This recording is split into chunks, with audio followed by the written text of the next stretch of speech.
Hi guys, Eli here. In this video, we're going to talk about how to calculate your break-even ROAS and why you must not spend any money on advertising until you know this. Now, what we're going to cover in this training is what is break-even ROAS, why is it important, and how do you calculate it? Now, what is break-even ROAS? So ROAS is return on ad spend, and break-even ROAS is known as BER for short. Now, it's a metric, it's a key performance indicator that clearly indicates whether our ads are profitable or unprofitable.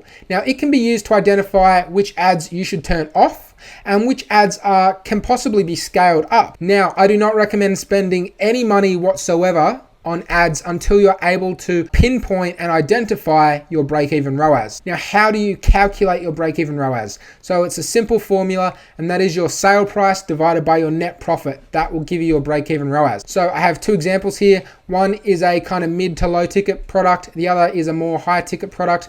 The first product is a posture corrector. Now, for example, this is an example. We can source this posture corrector for $6 on AliExpress, and we can sell it on our store for $30. So in this case, we're going to have a net profit of $24 because that's our sale price minus our cost of goods, gives us a net profit of $24.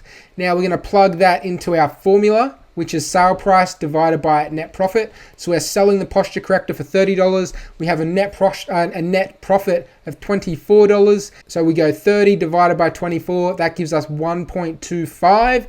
That is our break-even ROAS. Okay, so if we get a return on ad spend that is less than 1.25, that means we are losing money.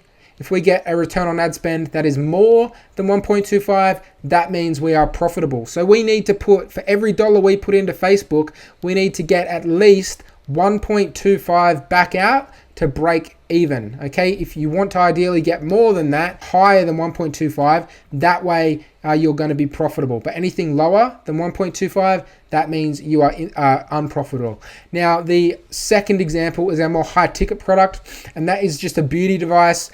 Now, the cost of goods is $8.95. It has a high perceived value, so we can sell this on our store for $79.95, which gives us a net profit of $71. Okay, so you plug that into our formula. Sale price divided by net profit gives us 1.13. That's $79.95 divided by 71. 1.13 is our break-even ROAS. This means that for every $1 we spend on advertising, we need to make at least $1.13 back out. Okay, and if we make anything less than 1.13, we're losing money. If we make anything more than 1.13, we're making money. I just wanted to put up those two different examples because it really shows that products with higher margins will have lower break-even ROAS. Okay, so when you have more margin, that means you don't have to have as high a return to be profitable. Now, these are some quick tips when it comes to your break-even ROAS. Now, it's good practice. It's really good to get in the habit of putting your break-even ROAS into your campaign name on the Facebook ads dashboard. Okay, so for an example, if we we're going to run this posture corrector inside of a campaign, the campaign name would be posture corrector dot BER for break-even ROAS 1.25, and that's the break-even ROAS for that posture corrector.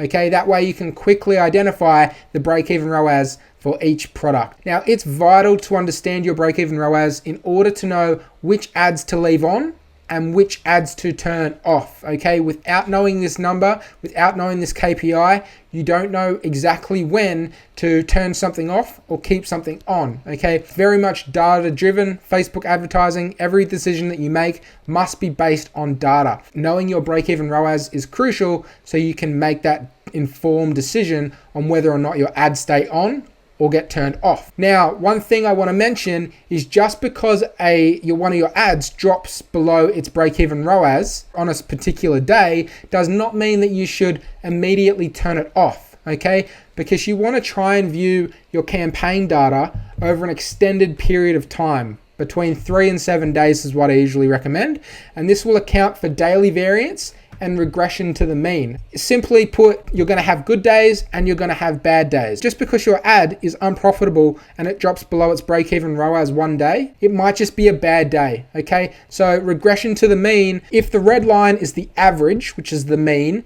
the trend oscillates up and down around it. the trend moves above the average, then regresses back towards it, often overshooting up and down. This means that you're going to have good days and you're going to have bad days, and the good days will account for the bad days. Okay, so the good days will make up for the bad days. And by looking at your data over an extended period, I recommend a 3 to 7 day window, you can actually see your mean, your average, and make more informed decisions. Because the last thing you want to do is have a bad day and turn off an ad set that has been performing very well, but just because one day it drops below its break-even ROAS does not mean you want to turn it off. Okay, so if you have an ad set that's working really well and it does have a bad day, let it run. Give it a couple of days to see how the trend continues, because it quite possibly could just be regression to the mean and daily variance. Okay, so that's something really important to keep in mind. And just moving forward, so if you got any value from this video, I would really appreciate it if you drop the comment and subscribe to the channel. Come join the free e-commerce revolution Facebook group, and also check out Product Research Secrets. It's a free video series that I created, and it will show you the best ways to find proven products to sell, and the link for that is in the description. So that's it from me, guys, and I'll talk to you next time. Bye.